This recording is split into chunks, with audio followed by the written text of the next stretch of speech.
In this video, I will show you how to use Miro AI to create a mind map in Miro.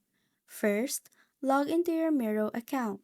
Once you're in your main dashboard, you will see your menu list on the left side of your screen where all your tools are located. On your board, go to the top of the menu list and click on the AI button. From the available options, select Diagram or Mind Map. Then, under the suggestions, click on Mind Map to begin. At the bottom, you will see a message bar. Here, you can type in a prompt or topic that you want Miro AI to use for generating your mind map. Once you're done, click Send, and Miro AI will automatically create a structured mind map for you based on your input.